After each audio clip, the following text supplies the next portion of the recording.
пайғамбардың көкке көтерілуі. Ашық шақырудан кейін 10 жыл өтеді. Қаншама қиын кезеңдерден өтеді. Сол жылы пайғамбарымыздың, Алланың оған игілігі сәлем болсын, ағасы Абу Талиб дүниеден өтті. Оны қанша исламға шақырумен тырысты, бірақ ақиқатты қабылдамады. Көпірлікте қайтыс болды. Содан кейін тағы бір қайғылы хабар күтіп тұрды. Осы жолда көмектескен, басына түскен әр сынақтың басынан бастап қасынан табылған сүйікті жары Хадиша анамыз дүниеден өтеді. Пайғамбардың жағдайы өте ауыр болады. Алланың оған игілігі сәлем болсын. Сахабалардың көп бөлігі Эфиопияда. Таиф тұрғындары арам адамдар болып шықты.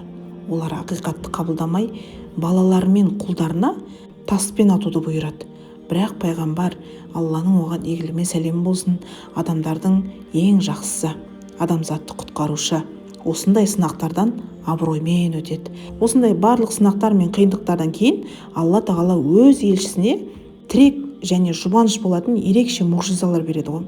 Бұл оқиға Режеп айының 27-сі түнінде болады. Имам Муслим Абу Зардан жеткізген хадисте пайғамбар, Алланың оған игілігі сәлем болсын, сол түні басынан өткен оқиғаны баяндап береді.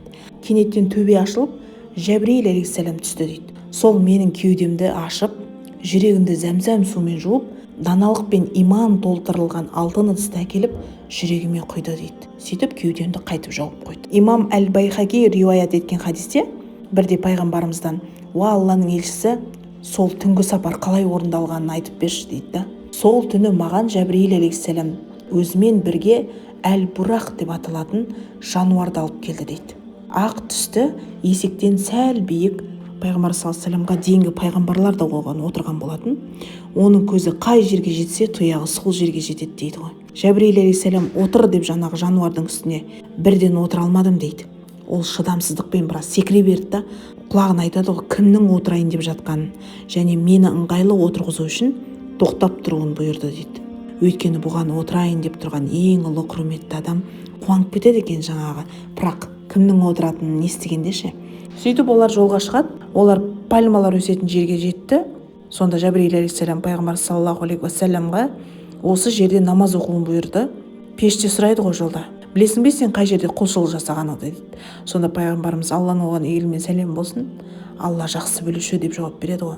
Сонда Ясрибте намаз оқығанын айтады. Бүгінде Мәдина деген атпен белгілі. Кейін пайғамбар, Алланың оған игілігі сәлем болсын, хижрет жасайтын қала. Біраз уақыттан соң олар тағы тоқтайды. Тағы намаз оқуын бұйырады, кейін жолын жалғастырады.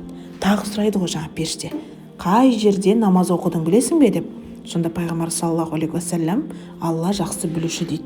Бұл Мұса пайғамбар Алла тағаламен тілдескен жері болатын. Ол жерде құлшылық жасағанын айтады ғой.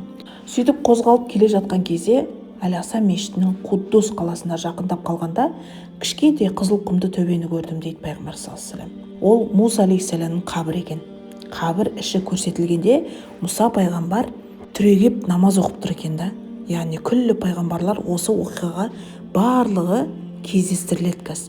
Сөйтіп Ақса мешітіне қарай келдік дейді. Сол мешітке келгеннен кейін Жәбірейіл алейхиссалам маған бір тұтқаны көрсетті дейді. Сақиналы тұтқаны, тарс-тарс етіп ұрады ғой. Сол жерге маған дейінгі пайғамбарлар да пырақты байлаған екен. Мен сол жерге тәртіп бойынша байладым дейді пайғамбар саллаллаху алейхи вассалам. Сосын Әл-Ақса мешітіне кіріп 2 рәкағат намаз оқыдым дейді. Сыртқа шыққанда Жәбірейіл алейхиссалам маған 2 ыдысты әкелді дейді. Бірінде шарап, бірінде сүт құйылған. Бұл меккелік кезең. Шамамен 11 жылдың ортасында болған оқиға. 1 жылдан кейін Мәдинаға хижрет, яғни қоныс аудару жүзеге асқалы тұрған кез. Сол кезде әлі арақ деген нәрсе шариғатта сөйленбеген кез. Таңдау деген нәрсені Алла тағала солай қалаған екен. Бұл таңдау өте маңызды таңдау еді. Пайғамбар саллаллаху алейхи вассалам айтады: "Мен сүтті таңдап іштім" дейді. Сонда Жәбірейіл алейхиссалам: "Сені туралыққа бастаған Аллаға мақтау айтам" дейді да. Егер шарапты таңдаған кезде үмметің тура жолдан адасқан болар еді дейді ғой. Яғни пайғамбар саллаллаху алейхи вассаламның таңдауы, осы кездегі таңдауы әсер ететін болып тұр ғой үмметіне. Сол ақ екен, қасында бір топ пайғамбарларды көрдім дейді пайғамбар саллаллаху алейхи вассалам. Алланың қалауымен сол жерде барлығымыз жамағат болып намаз оқыдық дейді ғой. Қандай керемет я. Мен имамдықта болдым дейді. Өзіне дейінгі пайғамбарларға қандай дәреже беріп қойғанда Алла тағала. Пайғамбар солардың алдында тұрып имам болып тұр. яғни барлығы мойындады ғой біздің пайғамбар саллаллаху алейхи вассаламды. Бұл Алланың оған қалап отырған мәртебесі, дәрежесі. Сөйтіп Жәбірейіл алейхиссалам сол Ақса мешітінің жанында орналасқан бір орынға алып келді дейді. Сол орынға күллі пайғамбарларды аспанға апаратын баспалдақты көрді. Оның бір сатысы күміс, екіншісі алтын дейді. Ол ешбір ауыртпашылықты сезбейді. Жоғары көтерілгенде дүние аспанның қақпасына жеттік дейді. Есік қағады Жәбірейіл алейхиссалам. Бұл кім? Жәбірейіл. Қасыңдағы кім? Мұхаммед. Оған Алланың жолдауы жіберіліп пе еді дейді. Иә дейді. Сонымен есік ашылады. Жәбірейіл алейхиссалам періштенің ең үлкен періштесі ғой, періштелердің арасында ең үлкен періште. Бірақ тәртіп сондай. Рұқсатсыз кіру деген жоқ. Сонымен есік ашылады, біз кірдік дейді пайғамбар саллаллаху алейхи вассалам айтып жатыр. Сөйтіп қақпаның ішінде періште күтіп алады ғой. Ол жердегі періштелер күллісі мені дейді пайғамбар саллаллаху алейхи вассалам айтып отыр. Қандай жақсы келуші деп қарсы алды дейді. Адам алейхиссаламды көреді, олар сәлем беріп, Алладан олар үшін ерекше нығмет тілейді. Содан кейін екінші қақпаға көтеріледі. Ол жақта Иса алейхиссалам мен Яхия алейхиссалам екі пайғамбарларды кездестіреді. Үшінші аспанға жеткенде Юсуф алейхиссалам пайғамбарды көреді. Төртінші аспанға қайтадан қақпаға қағады. Бұл кім? Жәбірейіл алейхиссалам. Қасында кім? Мұхаммед. Оған Алланың жолдауы жіберілді ме? Иә. Қақпа қайтып ашылады. Әр қақпада осылай. Ол жердегі періштелердің күллісі мені қандай жақсы келуші деп қарсы алады дейді. Ол жерде сонау Адам алейхиссалам мен Нух алейхиссаламның арасында жасап өткен пайғамбар Идрис алейхиссалам. Ол да қош келдің. Күллі пайғамбардың аузынан шығып жатқан сөзі салихалы бауыр. Қош келдің салихалы пайғамбар. Пайғамбар саллаллаху алейхи вассалам жүрегіндегі нәрсені қуаттап отырған ғой. Сол аспаннан 5-ші аспанға жеттік дейді. Темірдей тәртіп. Кім? Жәбірейіл. Қасында кім? Мұхаммед. Сол жерде Харун алейхиссаламды көреді. Сонымен 6-шы аспанға жеттік дейді. Сөйтіп ішіне өткен кезде дейді, бір адам маған қарай жүгіріп келді дейді. Қош келдің салихалы бауыр, салихалы пайғамбар дейді. Басқалардан ерекше, ұқсамайды. Мынау Адам алейхиссалам барып амандас деп отырған ғой Жәбірейіл алейхиссалам таныстырып. Ал бұл жол дейді Муса алейхиссаламның өзі жүгіріп келді дейді. Сөйтіп пайғамбар саллаллаху алейхи вассалам сұрайды, ол бұл кім деп. Жәбірейіл алейхиссалам айтады, бұл Муса алейхиссалам дейді.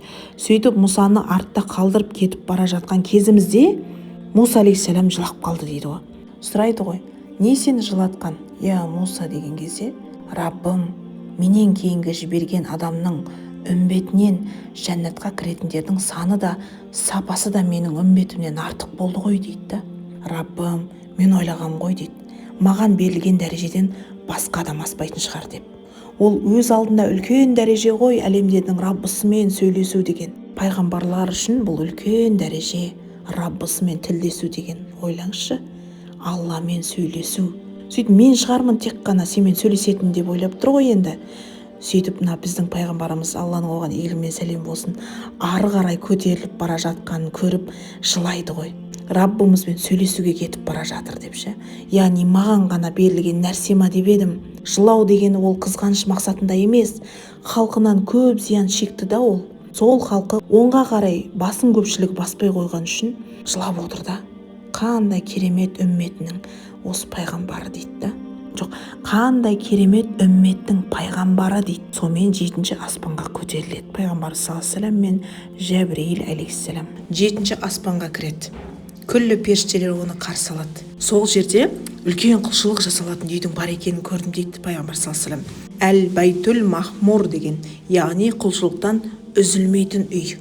Күніне 70 мың періште кіреді дейді. Олардың қияметке дейін кіруге мүмкіншілігі жоқ. Періштенің көптігі соншалықты, күніне 70 мың. Яғни бір рет қана сол үйге кіріп құлшылық жасап, қияметке дейін оларға уже кіруге мүмкіншілік жоқ. Кезегі келмейді дейді, өйткені періштенің саны өте көп. Бұндай үй әрбір аспанда періштелердің құлшылық жасайтын орын екенін ғұламалар айтып кеткен. Сөйтіп сол үйде арқасын сүйеп бір кісі отырады. Сонда Жәбірейіл алейхиссаламнан сұрайды, бұл кім деп. Бұл Ибрахим дейді. Дәрежелі, абыройлы, беделді, түр-пішініміз аумайды екен дейді пайғамбар саллаллаху алейхи вассалам. Бар амандас дейді ғой Жәбірейіл алейхиссалам. Сонда Ибрахим алейхиссалам, қош келдің салихалы құл деген екен. Уа Мұхаммед дейді, менің сәлемімді үмметіңе жеткіз. Жәннаттың топырағының сондай бір керемет тамаша екендігін, оның суының сондай таза мөлдір екенін жеткіз дейді. жаңа жәннаттың егінін өсіретін нәрселер субханалла, альхамдулилля, ла илаха иллаллах, валлаху акбар, уәла хаула уәла қувата илля биллах деген сөздер екен. Яғни осы сөздерді айтқан сайын жәннатта егіле береді дейді. Ибрахим алейхиссалам орналасқан аспаннан асқаннан кейін күллі періштелер қатынайтын жерге келдік дейді. Ол жерде күллі нәрсенің білімі тоқтайды. Болды. Үлкен ағашқа келдік. Арғы жағында екі өзен, бергі жағында екі өзен ағып жатыр дейді. Сосын Жәбірейіл алейхиссаламнан сұрайды ғой, бұл қандай өзен, не өзен бұл? Бұның бер жағындағы екеуі Ніл мен Ифрат дейді. Сол судан қалған суларды жаңа тартып отыр дейді жер бетіне. Біз жете алмаймыз оны зерттеп. Қалай ол? Қалай жәннаттан сол су ағып келеді дегенге ғылым тіпті жер астындағы топырлап көбейіп жатқан Яжуж Мәжүжді де табылмайды ғой. Алланың құдіретін зерттеуге адам баласының шамасы жетпейді. Ар жағындағы екі өзен ол жәннаттың ризығы дейді. Жәннатқа қарай ағып жатқан өзендер. Сонымен ары қарай мен көтеріліп кеттім де Жәбірейіл алейхиссалам сол жерде қалды дейді. Ары қарай оған рұқсат жоқ.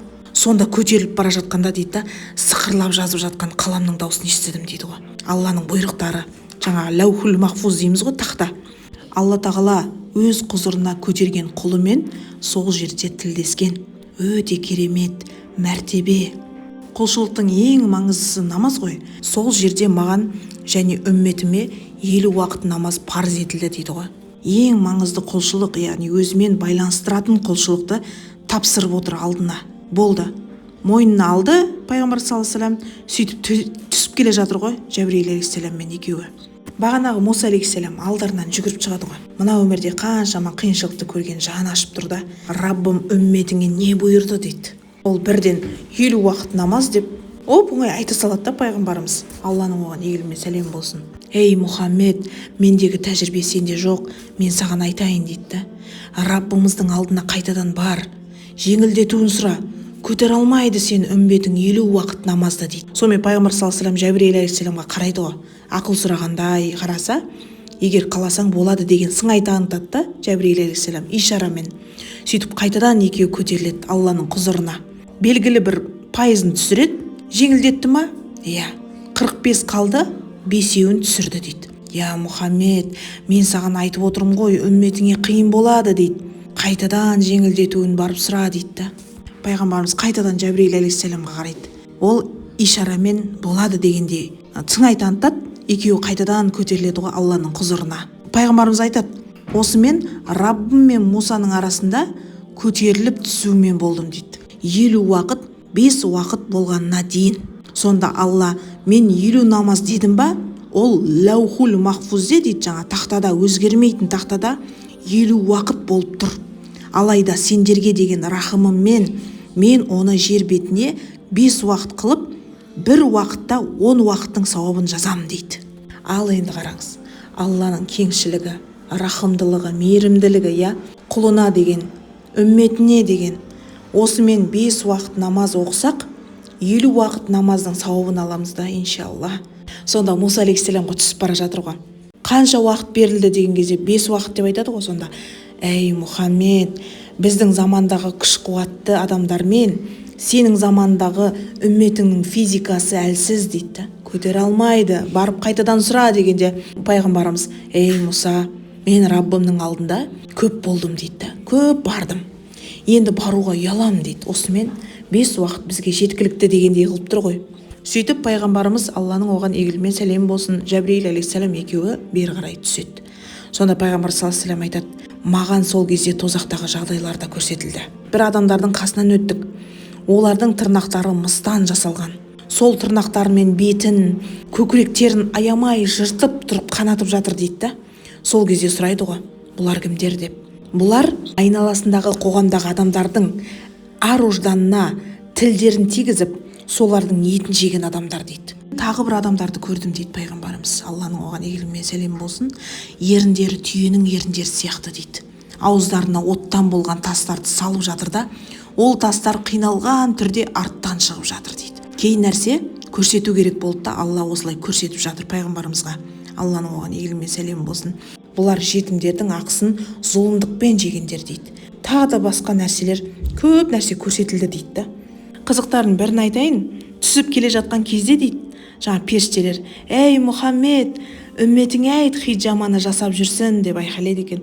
Хиджама жасаушылар үшін жәннатта рекламасы болған екен да. Бұның бәрі сенімді хадистер. Түсіп келе жатқанда жәннат пен тозақтағы адамдардың халдері көрсетілген пайғамбарымызға. Алланың оған игілігі мен сәлем болсын. Мен лайықпын ба, жоқпын ба бұл жайында айтуға білмеймін, бірақ сіздермен сол жайында енді пайғамбарымыздың өмірбаянын бастағаннан кейін Алланың оған игілігі мен сәлем болсын, жәннат пен тозақты да айтуды жөн көрдім. Яғни оны көрді пайғамбарымыз. Оны бізге сол пайғамбарымыздың өзі жеткізіп отыр. Менің ойымнан шыққан нәрсе емес, иә? Соны ескере кетейін. Алланың сүйген құлдарына уәде қылған мекен ол жәннат, ал тозақ күнәһарлардың баратын азапты орын екені бізге белгілі, иә? Пайғамбарымыз, Алланың оған игілігі мен сәлем болсын, сахабаларына, мүмін мұсылмандарға осы екі мекенді айтқанда жылап тұрып айтқан екен. Жәннаттың 8 қақпасы бар, иә? Бірінші намаз қақпасы, намазды кемшіліксіз орындағандар үшін. Екінші Алла жолында күрескендерге арналған есік. Үшінші садақаны көп берген жомарт адамдар кіретін есік. Төртінші қақпа әр-райян қақпасы, Рамазанда оразаны шынайы ұстағандар үшін. Бесінші қажылықты дұрыс орындағандар үшін кіретін есік. Алтыншы ашуды жеңіп кешірімді болғандар үшін кіретін есік. Жетінші Аллаға шынайы иман келтіргендер үшін, тәубе еткендер үшін. Сегізінші Алланы жиі және тұрақты түрде зікір еткендер үшін кіретін есік екен. Осы 8 есіктің әр қайсында 70 мың бақша бар. Сол 70 мың бақшаның әр қайсында 70 мың сарай бар. Сол сарайдың әр қайсында 70 мың бөлме бар екен. Сол бөлмедің әр қайсында 70 мың үстел бар. Олардың әр қайсының үстінде 70 мың тағам.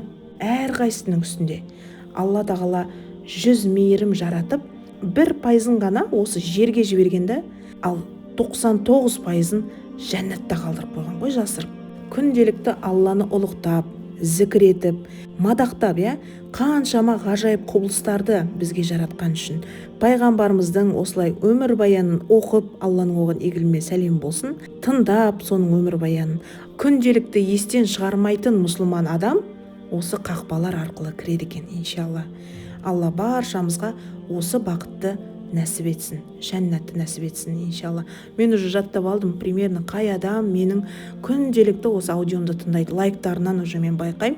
Аллаху тағала разы болсын сондай кісілерге. Мен жаттап алам, мен жаттау қабілетім жақсы. Мен әрбір оқырманымды уже жаттап алдым. Значит, мен оның жүрегіне жеткізе алатындығым. Сонымен жалғастырайық.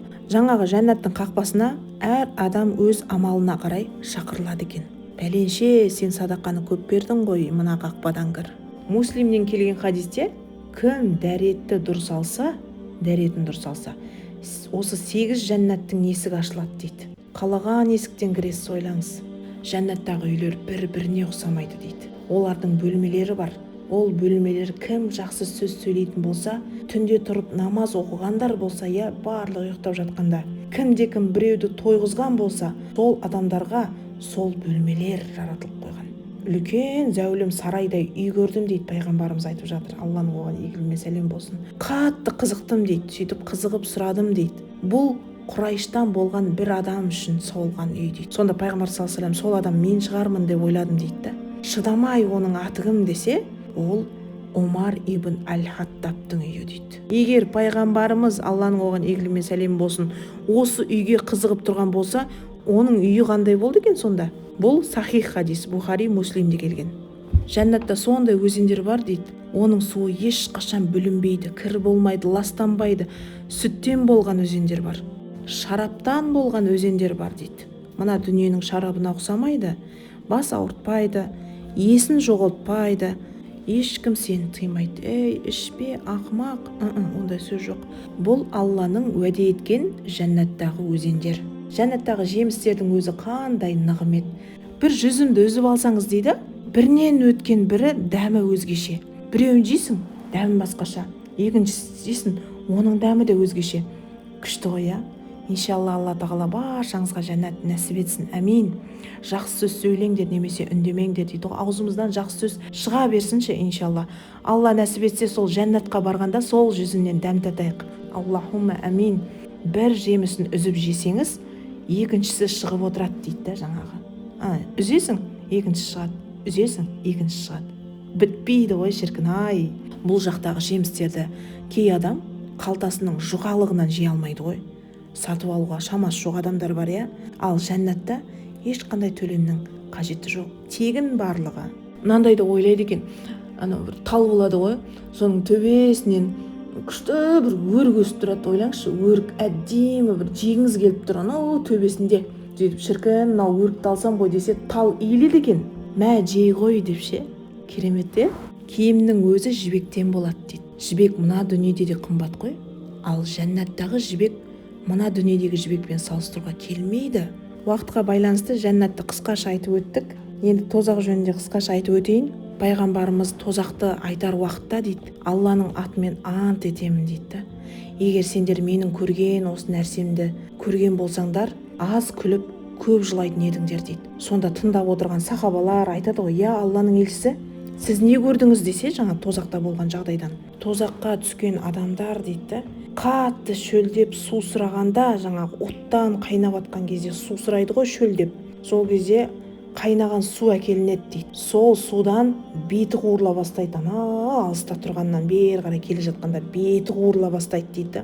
Ал жейтін тағамы тозақтың сонау түбінде өскен зәққум деген ағаштан жемісін жегізеді дейді. Жемісі тура шайтанның басына ұқсайды. Тозақтағы азаптар Құран аяттарында да айтылған. Сондай ауыртатын, шыңғыртатын азаптар бар дейді. Тозақ мәселесі оңай емес. Бір риуаятта келеді, Хазірет Әлидің немересі Әли ибн Хусейн деген, Алла оған разы болсын, бір мүмін мұсылмандармен қонақта отырады да. Ол кезде үйлер ағаштан соғылған, жаңа жапырақпен жабылған, тез өртке, тез болатын үйлер болғанда, жанса тез өртеніп кететін. Пайғамбарымыздың тұқымы ғой. Ол кезде ол кісілерге пайғамбардың ұрпағы деп сөйлейді екен. Әй пайғамбардың ұрпағы деп ше. Сол кісі намаз оқып жатады әлгі жерде. Сол кезде өрт шығады екен. Сонда жаңа адамдар, әй пайғамбардың ұрпағы, өрт болып жатыр, шығыңыз дейді ғой. Ол кісі сәждеде жатыр дейді, тыныш.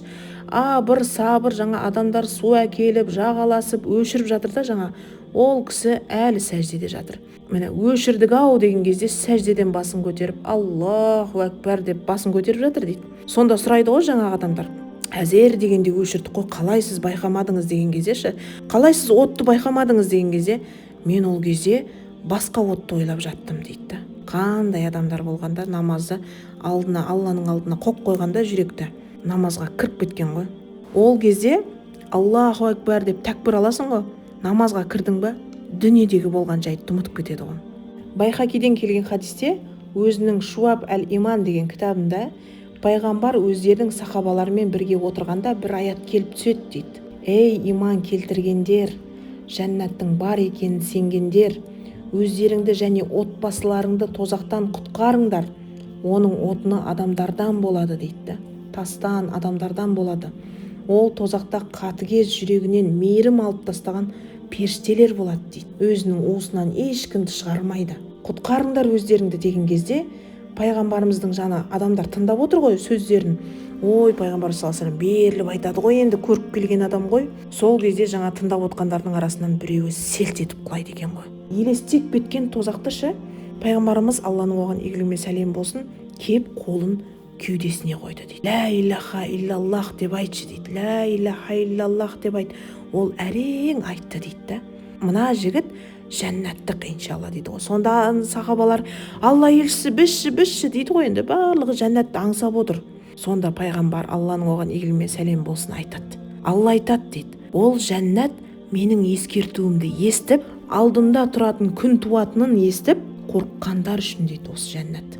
Ана тозақты елестетіп қорыққанның өзінен мына кісі жәннаттық болып кетті ғой. Алла тағала көріп тұр ғой оның соншалықты қорқынышын. Абдулла ибн Масғудтың шәкірті айтады.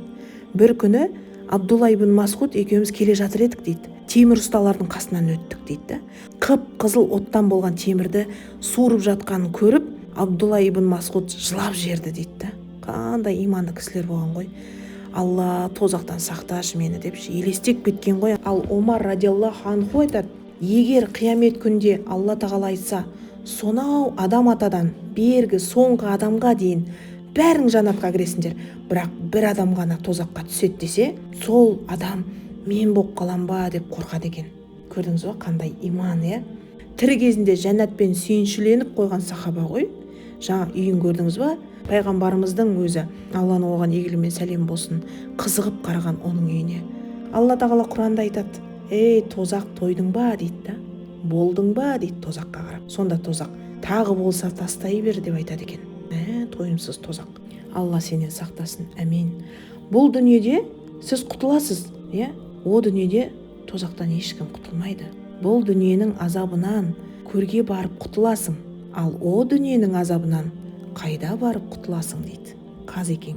Біз шөлдесек салқын су ішеміз, қаласақ морозильник, холодильникке салып қоямыз, ыстықтасақ вентилятор қосып қоямыз, ал ол жақта судың өзі қайнап тұр деп айттым ғой жаңа. Ал вентилятор үйтіп отыратын бір сондай не болады екен, жел. Бұлай өткенде үйтіп өтеді, бұлай өткенде үйтіп өтеді екен.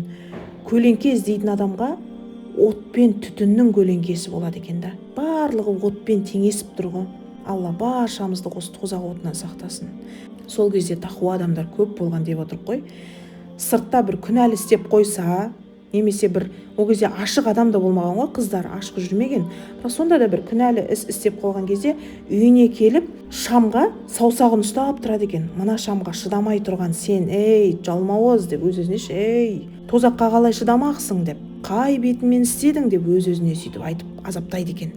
Пайғамбарымыз, Алланың оған игілігі мен сәлем болсын, 13 жыл бойы Меккеде халықты таухидке шақырады. Кейін Мәдинаға хижрет жасайды, оны да айтып кеттік. Мәдинаға көшкеннен кейін 10 жыл өмір сүреді, 10 жылдан кейін ол ауыра бастайды. Күн өткен сайын ауруы жиілей барады. Аптаның бейсенбі күні кешкі намаз кірді. Әдеттегідей Біләл радиаллаху анху азан шақыруда. Олар пайғамбардың үйінде не болып жатқанын білмейді, бейхабар. Ол кезде Алла елшісінің жағдайы күрт нашарлап жатқан кез, тұруға күші жетпей қайта есінен танып қалады. Әлсіреп тұр ғой енді. Сөйтіп имандыққа Әбу Бәкір радиаллаху анху тұрсын деп бұйырады. Ол әрең келіп тұрғанын көрген Әбу Бәкір радиаллаху анху имамдықтан артқа қарай шегінеді, өткен пайғамбар саллаллаху алейхи вассалам көріп тұр ғой. Сонда пайғамбар, Алланың оған игілігі мен сәлем болсын, ишарамен имамдықта сен тұр деп, ол аяқта әрең тұрғандықтан намазды отырып аяқтайды. Кейін жамағатын жинап, бүгіннен бастап қоштасу уақыты келді. Сөзсіз мен де адаммын. Маған ренжігендер болса бүгін келіп айтсын дейді. Осы бейсенбіден кейін имамдық ете алмайтын халге жетті пайғамбарымыз, Алланың оған игілігі мен сәлем болсын. Біраз уақыт өтіп пайғамбар оларға: ертең сендерден мен туралы сұрайды ғой дейді. Не деп айтасыңдар? Менің мойныма жүктелген миссияны дұрыс орындай алдым ба дегенде, иә, әрине, оған барлығымыз куәміз деп қормен жауап береді екен да. Сонда пайғамбар сұқ саусағын көтеріп, Алланың оған игілігі мен сәлем болсын, уа Алла, куә бол деп 3 рет қайталайды екен. Шамамен 1 айдан кейін ол барлық жақын туыстарын жидап, барлығына не істеу керектігін егжей-тегжейлі айтып түсіндірген болатын. Содан төсек тартып жатады. Алла жан алғыш періштеге сүйікті құлының жанын алмас бұрын рұқсат сұра дейді. Егер ол рұқсат етсе, онда асыл жанын ал. Егер рұқсат етпесе, қайтып кел деп бұйырады екен. Адам кейпіне еніп тұр жаңа Әзірейіл періште. Сөйтіп пайғамбарымыздың бөлмесінің есігінде тұрып: Алланың сіздерге сәлем болсын, пайғамбар әулеті дейді ғой. Маған кіруге рұқсат па деп. Бұл кезде Фатима анамыз әкесінің жанында отырған, Алла оған разы болсын, және Айша анамыз да бар. Бар да жауап берші ана кісіге дейді ғой. Сонда Фатима анамыз орнынан тұрып, адам кейпінде тұрған періштеге жақындап: Алла елшісі қазір ауыр халде жатыр еді, сізге кіруге болмайды дейді. Сонда ол тағы рұқсат сұрайды ғой. Тағы сондай жауап алады. Ол 3-ші рет айтқанда дауыстап айтады. Сонда үйдегілердің бәрі оның дауысынан қорқып үрейлене бастайды. Есін жиып, сол дауыстан не болып жатыр дейді ғой. Есік алдында бір ауыл тұрғыны келіп тұр еді, ішке кіруге рұқсат сұрап, қанша айтсақ та кетпей тұр дейді. Пайғамбарымыз, Алланың оған игілігі мен сәлем болсын, бұл келіп тұрған өлім періштесі. Фатима анамыз сонда бірден: Мәдина, қасірет саған, сен құрдымға ұшырадың деп жаңа қалаларынша. Сонда әкесі қызының қолын алып көкірегіне қойып біраз уақыт көзін ашпай жатты дейді. Жанындағылар ол жан тапсырды деп ойлады ғой. Сонда Фатима анамыз әкесінің құлағына: әкешім менің, жаным саған құрбан болсын, маған қарап бірдеңе айтшы дейді ол сыбырлап. Сонда пайғамбарымыз, Алланың оған игілігі мен сәлем болсын, мүбәрәк көзін ашты да: қызым, жылама, сенің жылауың арша тұрғындарын барлығын жылатып жібереді дейді. Сөйтіп қызының көз жасын мүбәрәк алақанымен сүртті да, сол уақытта жаңа құлағына сыбырлайды екен. Бірінші сыбырлағанда ол қатты жылады дейді. Екінші сыбырлағанда ол күлді. Кейін сырттан қарап тұрған Айша анамыз сұрайды ғой, бұның сыры неде деп сұрайды ғой. Сол кезде бірінші сыбырлағанда дейді, жақын арада осы ауруынан қайтыс болатынын айтты. Мұны естіген мен көз жасыма ерік бердім дейді. Екінші сыбырлағанда үй ішімнен, әулетімнен маған ең бірінші болып сен менімен қауышасың деді дейді. Сен әлемдегі жәннаттағы мүмін әйелдерінің ханымдарының бірі боласың дегенде, әкемнің осы айтқан сөздері менің жүзіме күлкі сыйлады деген екен. Фатима анамызбен тілдескеннен кейін Айша анамыз жақындайды. Оған менің айтқандарыма амал ет, соларды ұмытпа дейді. Сөйтіп Хафсаны шақырады. Хафса мүміндердің анасы, Умар ибн әл-Хаттабтың қызы. Алла оларға разы болсын. Алла елшісінің әйелі. Қысқаша айтайын ба, ол тұрмысқа шыққан кезде күйеуі Бәдір Ухуд шайқасында ерен ерлік көрсеткен, дұшпанның талайын жеңген бір батыр жігіт болады да, бірақ көп кешікпей майданда алған жарақатынан көз жұмады. Артында 18-ге толмаған жап-жас әйелі жесір қалады да, Омардың қызы. Алла оған разы болсын. Әкесіне қалқайып жалғыз қалғаны қатты алаңдатып, қызына күйеуді өзі іздей бастайды ғой. Бұрындары ажырасу деген болмаса да, күйеуі соғыста немесе ауырып қандай да жағдай болса әйел жесір қалады ғой. Сол кезде мүмін мұсылмандар қамқорлығын алатын болған. Сөйтіп әкесінің таңдауы Әбу Бәкір радиаллаху анху түседі ғой. Сол кісіге барады, Алла оған разы болсын. Аты шыққан текті адам ғой. Қызының басына Алла тағала қайғы салып жесір қалғанын айтады да, мұң шертеді жаңа досына. Ишарамен сол қызын алуды ұсынады ғой. Сол кезде Әбу Бәкір радиаллаху анху осындай діншіл, батыр, тақуа әрі сахаба қызын ұсынып отырғанынан бас тартпайтындай еді. Бірақ ол ешқандай жауап қатпай жанашырлық білдіреді. Оны Омар радиаллаху анху түсініп ыңғайсызданып кетеді да, үйінен шығып кетеді екен. Сол кезде Осман ибн Аффанға барады, Алла оған разы болсын. Сондай ұсыныспен келеді. Ол Әбу Бәкірге де осындай ұсынысты айтқанын жеткізеді. Сонда Осман радиаллаху анху мұқият құлақ салып, оған ойлануға бірнеше күн рұқсат беруін сұрайды ғой. Бірнеше күннен соң мен қазір үйленуге ниетім жоқ деп айтады. Ол ашуланып екеуіне де үйленуге ұсыныс жасағанына өкініп кетеді Омар радиаллаху анху. Сөйтіп әңгіме арасында бұны Алла елшісі естіп жымияды дейді. Хафсаға Османнан да жақсырақ біреу үйленеді дейді. Әкесі іштей Османнан да жақсырақ кім болуы мүмкін? Одан да мықты кім болуы мүмкін деп сұраған кезде, ол адам мына алдыңдағы мен дейді. Омар радиаллаху анху қуанып кетіп жүзі жайнап, жолына жолыққан адамның барлығын айтып шығады екен. Әбу Бәкір радиаллаху анху кездесіп қалады да сол жолда. Сонда ол, әй Омар, маған ренжіме. Пайғамбар маған Хафса жайында айтқан болатын.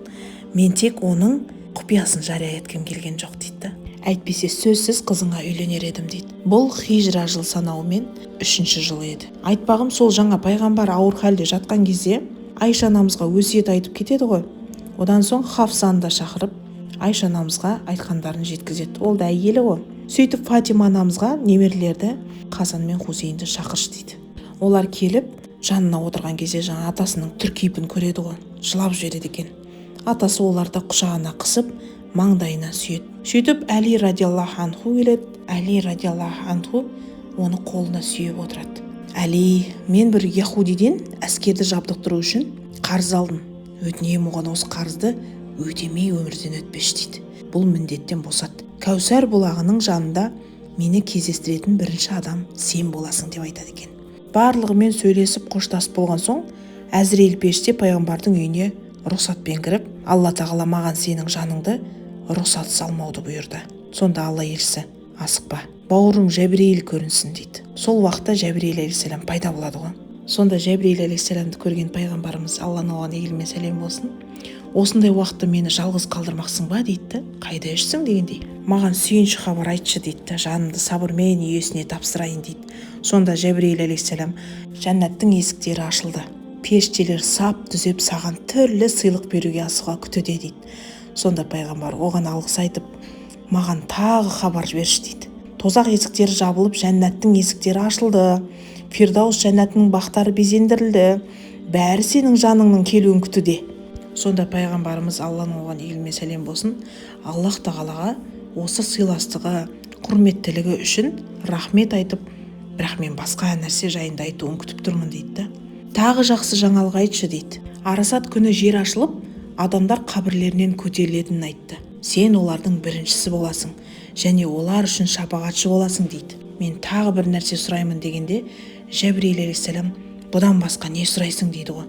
Яғни жәннатқа алғашқы болып кіреді, ең биік дәрежелі, ең керемет үй, ең бірінші ояну, періштенің барлығы күтіп тұр, жәннат пайғамбар үшін безендіріліп жатыр.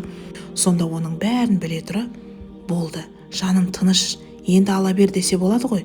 Жоқ, олай айтқан жоқ. Менен кейін ұлы Құранды кім оқиды, намазды кім оқиды, Рамазан айында кім ораза ұстайды, кім Алланың үйіне қажылық жасайды, менің үмметімнің қамын кім атқарады, менің барлық ойым қазір үмметімде дейді. Өйткені олар әлсіз, олар маған деген сүйіспеншіліктері үшін өз өмірлерін құрбан етеді. Олардың халі туралы айтшы маған дейді ғой. Олардың жағдайы қалай болмақ депші. Сенің үмметің жәннатқа кірмейше ешбір үммет кірмейді дейді. Яғни бұған дейінгі пайғамбарлардың үмметі бар ғой, солардан бұрын кіреміз иншалла. Жақсы сөз сөйлейік, періште әмин деп қойсын. Енді менің жүрегім тыныш. Әзірейіл, алған бұйрығыңды орында дейді. Тағы бір риуаятта келеді, Алла тағала Жәбірейіл алейхиссаламға айтып бұйырады ғой. Ей Жәбірейіл, бар да айт. Оның үмметі өлер шағында 1 жыл қалғанда тәубе етсе, қандай күнә жасаса да тәубесін қабыл етем деген.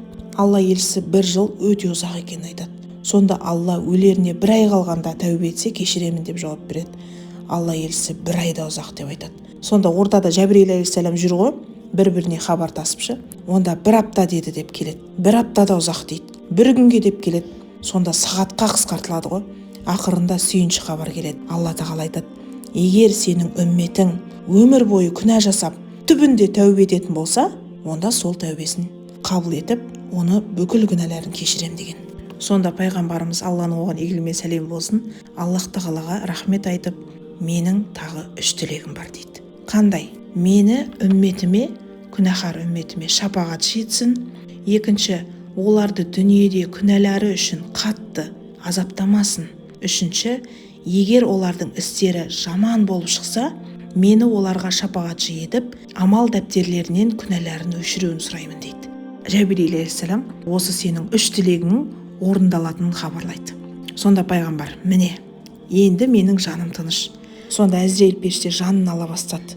Маңдайынан моншақ тер пайда болды дейді. Сол кезде Әзірейіл періштеден сұрайды ғой: сен менің үмметімнің жанын дәл осылай қатыгездікпен аласың ба дегенде, я Алланың елшісі дейді, мен ешқашан ешкімнің жанын оңайлықпен алған емеспін дегенде, сол қаталдылығыңды маған көрсетші. Үмметім әлсіз, олар шыдай алмайды деген екен.